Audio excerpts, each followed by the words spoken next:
স্বপ্ন যখন আপনি দেখবেন তখন আপনার করণীয় কি? স্বপ্নে বাগান দেখার অর্থ হচ্ছে কাজ এবং চাকরি, মানে আপনার চাকরি হবে, আপনি কাজ পাবেন। বাগান পড়ে যাওয়ার অর্থ হচ্ছে যে আপনি বেকার হয়ে যাবেন, আপনার একটা পতন হবে। কিয়ামতের আগে কোনো মুসলমানের কোনো স্বপ্ন ভুল হবে না। সে যা দেখছে রাতে সকালবেলা দেখবে তাই ঘটে গেছে। রাসূলুল্লাহ সাল্লাল্লাহু আলাইহি ওয়াসাল্লাম তিনি তার স্বপ্ন দিয়ে, আয়েশা রাদিয়াল্লাহু তাআলা বলেছেন, আউয়ালু মা বুদিআ বিহি রাসূলুল্লাহ সাল্লাল্লাহু আলাইহি ওয়াসাল্লাম মিনাল ওয়াহয়ি আর রুইয়া সালিহা ফিন নাওম। রাসূলুল্লাহ সাল্লাল্লাহু আলাইহি ওয়াসাল্লামের কাছে ওহী আসা শুরু হলো স্বপ্নে, মানে স্বপ্ন দেখার মাধ্যমে। রাসূলুল্লাহ সাল্লাল্লাহু আলাইহি ওয়াসাল্লাম নবুয়তের প্রথম 6 মাস কেবল স্বপ্ন দেখতেন। স্বপ্নের মাধ্যমে তিনি নির্দেশ পেতেন 6 মাস। নবুয়ত কত বছরের? 23 বছরের। 23 বছরের যদি আপনি 2 ভাগ মানে করেন, প্রত্যেক বছরে যদি 2 করে করেন, তার মানে 6 মাস 6 মাস, তার মানে 23 দুগুণে কত? 46। এই 46 কারণে বলা হয় নবুয়ত, মানে স্বপ্ন, সুন্দর স্বপ্ন হচ্ছে সত্য স্বপ্ন নবুয়তের 46 ভাগের 1 ভাগ। কারণ ওই কারণে, কারণ প্রথম 6 মাস তিনি কেবল স্বপ্নে দেখেছেন। এই স্বপ্ন রাসূলুল্লাহ সাল্লাল্লাহু আলাইহি ওয়াসাল্লাম দেখলেন। রুইয়াল আম্বিয়া ওয়াহয়ুন, নবীরা যে স্বপ্ন দেখে এই স্বপ্নটা ওহী। কিন্তু আমরা যে স্বপ্ন দেখি এই স্বপ্ন কি? রাসূল সাল্লাল্লাহু আলাইহি ওয়াসাল্লাম বলেছেন, লাম ইয়াবকা মিনান নবুওয়াতি ইল্লাল মুবাশশিরাত। রাসূল বললেন, আর নবুয়ত, আমি তো শেষ নবী, আর কোনো নবুয়ত আসবে না, কোনো নবী আসবে না, কিন্তু মানুষের কাছে মুবাশশিরাত আসবে, সুসংবাদ আসবে। সাহাবায়ে কেরাম বলেন, ওমাল মুবাশশিরাতু ইয়া রাসূলুল্লাহ, মুবাশশিরাত মানে কি? তিনি বলেন, আর রুইয়া সালিহা, উত্তম স্বপ্ন, ভালো স্বপ্ন, এটা নবুয়তের একটা অংশ। নবীদের কাছে ওই আসতো, এটা তোমাদের কাছে এইভাবে উত্তম স্বপ্ন আকারে এটা আসে। এবং রাসূলুল্লাহ সাল্লাল্লাহু আলাইহি ওয়াসাল্লাম আরো বলেন, ইযা ইকতারাবাজ জামানু লাম তাকাত তাকযিবু রুইয়াল মুমিনি ওয়া রুইয়াল মুমিনি জুজউম মিন 46 জুজআম মিনান নবুওয়া। তিনি বলেন কিয়ামতের আগে কোন মুসলমানের কোন স্বপ্ন ভুল হবে না। সে যা দেখছে সকালে রাতে সকালবেলা দেখবে তাই ঘটে গেছে। এবং এটা আমাদের জীবনে অসংখ্যবার ঘটেছে। রাতে স্বপ্নে দেখে সকালবেলা তাই ঘটেছে। এটা কিয়ামতের নিকটবর্তী হওয়ার একটা আলামত। এখন আপনাদেরকে যেটা প্রশ্ন করতে চাই তাহলে যে স্বপ্ন যদি কোনো একজন মানুষ দেখে তাহলে তার করণীয় কি? যেহেতু স্বপ্নের আলোচনাটা এসে আপনাদেরকে একটু বলে নিই।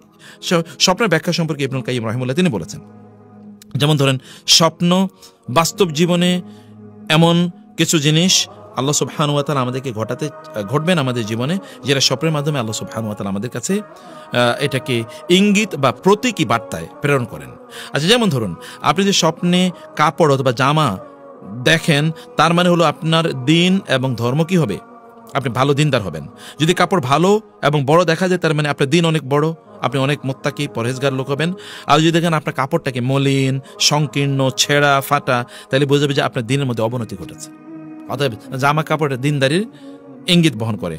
দিন ধর্ম যেমন মানুষের আত্মাকে রক্ষা করে, পোশাক তেমনিভাবে মানুষের শরীরকে রক্ষা করে। এই কারণে এটা দেখা হলো। এটা আমি কয়েকটা ইন্টারপ্রিটেশন আপনাদেরকে বলে রাখছি। আচ্ছা, তারপরে হচ্ছে কি, স্বপ্নে যদি আপনি আগুন দেখেন, তার মানে আপনি কি ফিতনা বা বিশৃঙ্খলা বা অরাজকতা এর মধ্যে আপনি পড়ে যাচ্ছেন। আগুন দৃশ্যমান, মানে ধন সম্পদ জ্বালিয়ে দেয়, আর ফিতনা অরাজকতা মানুষের অন্তরকে জ্বালায়। এই কারণে আপনি খুব বিপর্যয়ের মধ্যে, একটু বিপদের মধ্যে পড়বেন যদি আপনি স্বপ্নে আগুন দেখেন। আচ্ছা, স্বপ্নে যদি কেউ নক্ষত্র বা তারকা দেখে, তখন এর অর্থ হচ্ছে আলেম ওলামা, জ্ঞানী গুণী বা কার মানে ইত্যাদি হবে। আলেম ওলামা এবং জ্ঞানীরা মানুষকে পথ প্রদর্শন করেন, আলোর সন্ধান দেন এই কারণে। আচ্ছা, আমার নিজের গল্প বলি।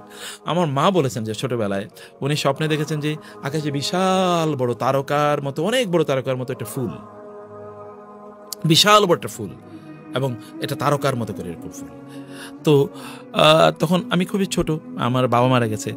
তো উনি, আমার মা বলেন যে আমাদের এলাকায় সবচেয়ে ভালো আলেম, আমার বাবার বন্ধু, ওনাকে গিয়ে বললেন। তো উনি বলেন যে আপনার একটা সন্তান অনেক বড় আলেম হবে। আমি জানি না কোন সন্তানের কথা এটা তিনি বলেছেন। তো এরকম স্বপ্ন কিন্তু মানুষের জীবনে ঘটে, এবং এই স্বপ্ন সত্যিকার ঘটে। তো যাই হোক, এরপরে কি হচ্ছে, নক্ষত্র তারকা যদি আপনি দেখেন তাহলে এমন হয়। আচ্ছা, স্বপ্নে যদি ইয়াহুদি দেখার অর্থ হচ্ছে যে দিন ধর্মের একটা অবাধ্যতা আসবে। খ্রিস্টান দেখা মানে হচ্ছে যে আপনার বেদাত প্রবর্তন হবে, মানে আপনি বেদাতের মধ্যে ঢুকে যাবেন, আপনি নিজে বেদাতি কাজ করবেন। স্বপ্নে লোহা দেখার মানে হচ্ছে আপনি শক্তি অর্জন করবেন, মানে প্রচণ্ড পরিমাণ শক্তি আপনি অর্জন করবেন যদি স্বপ্নে আপনি লোহা দেখেন। আচ্ছা, স্বপ্নে কেউ যদি দাড়ি পাল্লা দেখে, তার মানে হচ্ছে আপনি ন্যায়পরায়ণ একজন মানুষ হবেন বা ন্যায়পরায়ণতা আপনি পাবেন। স্বপ্নে সাপ দেখার অর্থ হলে আপনি শত্রু দেখবেন, এটা কিন্তু প্রচলিত আছে, আপনি জানেন। স্বপ্নে যদি আপনি নিচে পড়ে যেতে দেখেন, তাহলে বুঝবেন যে আপনার অবনতি হচ্ছে। আর যদি দেখেন আপনি উপরে উঠছেন, তাহলে আপনি অনেক উপরে উঠবেন, অনেক উপরে উঠবেন। আমাকে একজন একবার এসে বলল যে আমি স্বপ্নে দেখছি আমি লাফ দিলে উপরে উঠে যাই। তো আমি বললাম যে তোমার জীবনে এরকম একটা, তুমি এরকম বড় হবা। ইন্টারেস্টিংলি এরকম অনেকের জীবনে এমন ঘটে যে মানুষ এমন দেখে যে তিনি লাফ দিয়ে উঠে গেছেন। আমি একেবারে ছোটবেলায় আমার স্পষ্ট মনে আছে, মনে যেন আমি যখন এরকম লাফ দিচ্ছি তখন আকাশে আমি অনেক উপরে একেবারে মানে অনেক উপরে, প্লেনের কাছাকাছি এরকম উঠে যাচ্ছে। এরকম ছোট ছোট এরকম অনেক স্বপ্ন মানুষের জীবনকে পরিবর্তন করে দেয়। আচ্ছা, কোনো অসুস্থ ব্যক্তি যদি আপনি স্বপ্নে দেখেন যে সে চুপচাপ ঘর থেকে বের হয়ে যাচ্ছে, তাহলে এর অর্থ হবে মৃত্যু। অসুস্থ ব্যক্তি ঘর থেকে বের হয়ে যাচ্ছে, মৃত্যু। আর যদি স্বপ্নে দেখেন যে তিনি কথা বলতে বলতে ঘর থেকে বের হয়ে যাচ্ছে, তার মানে হচ্ছে যে তিনি সুস্থ হয়ে যাবেন। আচ্ছা, যদি কোনো ব্যক্তি স্বপ্নে দেখে যে তার মৃত্যু হচ্ছে, তাহলে এর অর্থ হবে সে পাপাচার থেকে তওবা করবে। দেখেন, স্বপ্নে মৃত্যু হচ্ছে তার মানে তিনি পাপাচার থেকে তওবা করবেন, কারণ মৃত্যু মানে হচ্ছে আল্লাহর দিকে ফিরে যাওয়া। অতএব সুম্মা রুদ্দু ইলাল্লাহি মাওলাহুমুল হক, এখানে ফিরিয়ে নেওয়া মানে হচ্ছে মৃত্যু। ওমর ইবনুল খাত্তাব রাদিয়াল্লাহু তাআলা আনহু তিনি হারিস ইবনে সাদ আত-তাবিকে বিচারক হিসেবে নিয়োগ দিলেন। একদিন হারেস মানে ওমর রাদিয়াল্লাহু তাআলা আনহুকে বললেন, হে আমিরুল মুমিনিন, আমি স্বপ্নে দেখলাম চাঁদ আর সূর্য যুদ্ধ করছে আর নক্ষত্রগুলো দুপক্ষে বিভক্ত হয়ে গেছে। ওমর রাদিয়াল্লাহু তাআলা আনহু এই কথা শুনে বললেন, তখন তুমি কার পক্ষে ছিলে, চাঁদের পক্ষে না সূর্যের পক্ষে? তিনি বললেন, আমি চাঁদের পক্ষে ছিলাম। ওমর রাদিয়াল্লাহু তাআলা বললেন, তাহলে আমি তোমার নিয়োগ প্রত্যাহার করে নিলাম, কারণ তুমি একটা মুছে যাওয়া শক্তির পক্ষে ছিলা। আল্লাহু আকবার। মানে চাঁদের তো নিজস্ব শক্তি নাই, অতএব ও তো সূর্য থেকে ধার করা শক্তি নেই। অতএব তুমি এরকম শক্তির পক্ষে ছিলে, আমি তোমার ভুল নিয়োগ দিছি, অতএব তোমার নিয়োগ আমি উইথড্র করলাম। বুঝতে পেরেছেন? এখানে এরপরে তিনি কোরআন আয়াত মানে উল্লেখ করলেন, ওয়াজআলনা আল-লাইলা ওয়ান-নাহারা আয়াতাইনি ফামাহাউনা আয়াতাল লাইল ওয়াজআলনা আয়াতান নাহারি মুবসিরাতান। তিনি বললেন, আল্লাহ তাআলা বলেছেন, আমি দিন এবং রাতকে আমি কি করেছি, তোমাদের জন্য নিদর্শন হিসেবে পাঠিয়েছি। অতঃপর আমি রাতকে মুছে দেই, আমি দিনকে নিয়ে আসি তোমাদের জন্য সবকিছু দেখার জন্য। অতএব রাতে চাঁদ উদিত হয়, এটা দুর্বলতার লক্ষণ, দিনে সূর্য উদিত এটা শক্তির লক্ষণ। অতএব আমি এটা করলাম এইভাবে। আর তুমি একটা বিভ্রান্তিতে নিহত হবে, এটাই বলেছেন। এবং সত্যিকার অর্থে পরবর্তী তিনি সিফিনের যুদ্ধে তিনি শাহাদাত বরণ করেন। স্বপ্নে বাগান দেখার অর্থ হচ্ছে কাজ এবং চাকরি, মানে আপনার চাকরি হবে, আপনি কাজ পাবেন। বাগান পড়ে যাওয়ার অর্থ হচ্ছে যে আপনি বেকার হয়ে যাবেন এবং হবে আপনার কি বলে একটার পতন হবে। তাহলে বোঝা যাচ্ছে স্বপ্নের কিছু ইঙ্গিত কেবল আমি আপনাদেরকে দিলাম যে স্বপ্ন কি হতে পারে। ইব্রাহিম আলাইহিস সালাম স্বপ্নে দেখেছেন, সেই প্রেক্ষাপটে আমি একটু সুযোগ নিলাম কয়েকটা জিনিস একটু বলার জন্য। এখন প্রশ্ন যে স্বপ্ন যদি আপনি দেখেন তাহলে করবেন কি? স্বপ্ন যখন আপনি দেখবেন তখন আপনার করণীয় কি, এটা তা কয়েকটা হাদিস আমি এখানে উল্লেখ করছি। হাদিসগুলো আমি কেবল অনুবাদ বলি, কারণ আরবিটা বলতে গেলে সময় লেগে যাবে। রাসূল সাল্লাল্লাহু আলাইহি ওয়াসাল্লাম বলেছেন, যখন তোমাদের কেউ স্বপ্ন দেখে সে যা পছন্দ করে, তাহলে জানবে যে তা আল্লাহর পক্ষ থেকে এসেছে। যখন সে স্বপ্ন দেখে যে আল্লাহ তাআলার, এরকম কোনো স্বপ্ন দেখার পর সে যেন আল্লাহর প্রশংসা করে এবং অন্যদের কাছে তা বলে।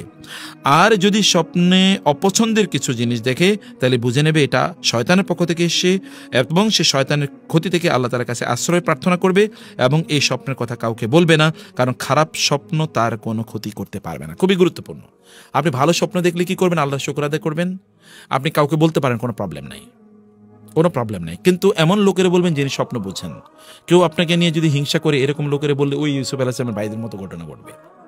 ইউসুফ আলাইহিস সালাম বলেছেন না ভাইদেরকে যে আমি এরকম স্বপ্নে দেখেছি, তখন ভাইরা তো বুঝতে পেরেছে উনি তো নবী হবেন এবং তারা তাকে হত্যা করতে কূপে নিক্ষেপ করে ফেলেছিল।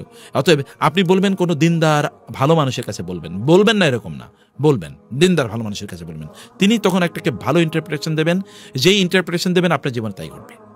আচ্ছা, 2 নম্বর জিনিস আমি বলছি, তাহলে যে যদি আপনি খারাপ কিছু দেখেন তাহলে আপনি কাউকে বলবেন না। কাউকে বললে আপনি যা বলবেন তাই, মানে আপনি বলবেন এবং উনি যা ইন্টারপ্রিটেশন করবে তাই করবে। আর যদি আপনি কিচ্ছু না বলেন, বরং আল্লাহর কাছে আপনি আশ্রয় চান, তাহলে আল্লাহ তাআলা আপনাকে এই বিপদ থেকে বাঁচাবেন। রাসূলুল্লাহ সাল্লাল্লাহু আলাইহি ওয়াসাল্লামের কাছে একজন নারী আসলেন, এসে বলেন, ইয়া রাসূলুল্লাহ, সবাই যুদ্ধ থেকে ফিরে এসে, আমার স্বামী আসে নাই। রাসূল বলেন, কোনো প্রবলেম নেই, ফিরে আসবে। এবং তিনি সত্যি ফিরে এসেছেন। এরকম 3 বার ঘটেছে। চতুর্থবার তার স্বামী যুদ্ধে গিয়েছেন আর ফিরে আসেন নাই। তো তিনি রাসূলের কাছে আসলেন। আয়েশা রাদিয়াল্লাহু তাআলা আনহা তখন ঘরে, রাসূল নাই। তো আয়েশা রাদিয়াল্লাহু তাআলা তাকে জিজ্ঞেস করেন, কেন এসছো? তিনি বলেন, এই উদ্দেশ্যে এসেছি। তো বলে যে তোমার স্বামী তো তাহলে মারা গেছে যুদ্ধের ময়দানে। এবং কিছুক্ষণ পরে সত্যি সংবাদ এসে তার স্বামী মারা গেছে।